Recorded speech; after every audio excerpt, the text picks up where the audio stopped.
When the state takes a citizen into custody, the doors lock from the inside.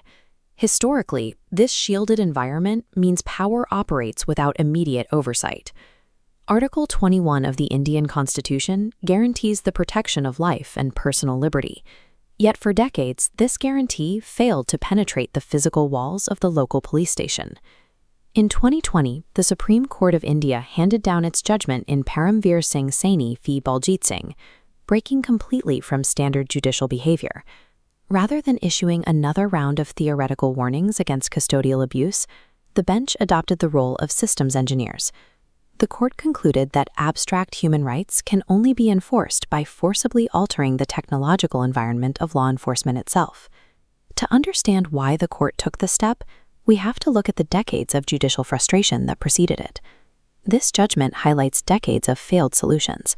The 1997 BASU guidelines imposed strict procedural rules for arrests. The 2006 court-mandated police complaints authorities, and a 2018 order required limited videography at crime scenes. These sequential steps, procedural rules, administrative bodies, and limited field recording, consistently failed to stop abuses occurring deep inside the lockups. Paper guidelines cannot regulate spaces no one can see. True accountability requires an unblinking, objective record of the state's actions. The Paramveer judgment targets the architecture of the police station itself, leaving zero room for interpretation. Looking at this blueprint, the surveillance mandate begins at the perimeter, requiring cameras at all entry and exit points to log exactly who is brought into the facility. Coverage then extends through all transitional and public-facing areas, including reception halls, corridors, and outhouses. The cameras follow the chain of custody directly into the specific offices of the inspectors and sub-inspectors. Most critically, an unblinking zone of surveillance must cover the immediate exterior of the lockup room, monitoring where detainees are held overnight. The Supreme Court drew a strict boundary for privacy regarding the facility's washrooms. Cameras monitor exactly who enters and exits, but the coverage stops strictly at the doorframes, preserving the privacy inside. By explicitly mapping these zones, the court systematically eliminated the physical blind spots where custodial violence traditionally takes place. Determining where the cameras go was only the first step. The court then specified exactly what kind of data they must capture. As we see in the schematic, standard silent security footage leaves too much room for deniability. The mandate requires every unit to simultaneously capture both high-resolution video and clear audio. To prevent abuses from shifting to the night, every camera must have night vision. The court anticipated common bureaucratic excuses, power outages, and broken internet connections. If a station lacks reliable electricity, the state must independently source alternative power, like solar or wind energy, to keep the cameras running. To ensure footage survives long enough for a victim to safely navigate the legal system and file a complaint, stations are required to store this high-resolution data for a staggering 18 months.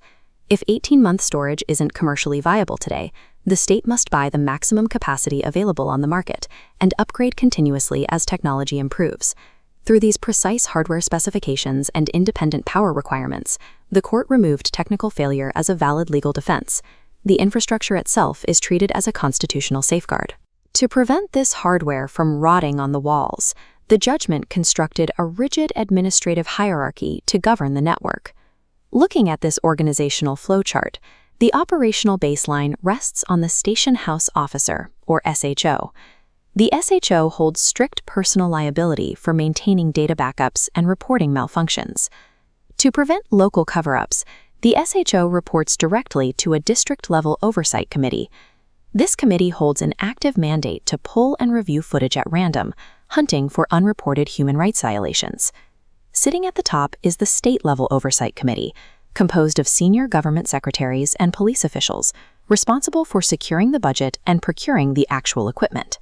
This specific chain of command transforms a passive recording system into a mandatory active institutional audit. This surveillance architecture extends far beyond local rural police stations. The mandate explicitly includes India's premier federal investigative bodies, starting with the Central Bureau of Investigation. Agencies dealing with national security and terrorism, like the National Investigation Agency, are granted no exemptions from audiovisual monitoring. The order also dictates that interrogations involving high-level financial crimes conducted by the Directorate of Enforcement must be fully recorded. The Narcotics Control Bureau, the Department of Revenue Intelligence, and the Serious Fraud Investigation Office are all explicitly bound by the exact same rules. The court enforced a basic rule: the legal power of arrest inherently carries the burden of surveillance, regardless of an agency's prestige or federal status. Ultimately, this massive state-funded infrastructure is designed to empower the individual citizen. The judgment mandates that large, multilingual posters be prominently displayed at the entrance of every interrogation facility in the country. These posters notify the public of a specific guarantee that the footage of their custody is being preserved for a minimum of 6 months. If a victim experiences abuse, they have the legal right to demand this secured footage when bringing a complaint to a human rights court or commission. By securing the data, the judgment translates the abstract human rights of Article 21 into an actionable, demandable asset for the victim. The Paramveer ruling marks a distinct evolution in how the judiciary approaches state violence. The era of the Supreme Court merely issuing procedural guidelines to stop abuse is over. In the eyes of the modern court, state accountability is no longer a matter of trusting officials to follow the rules. It is a matter of mandatory technical infrastructure.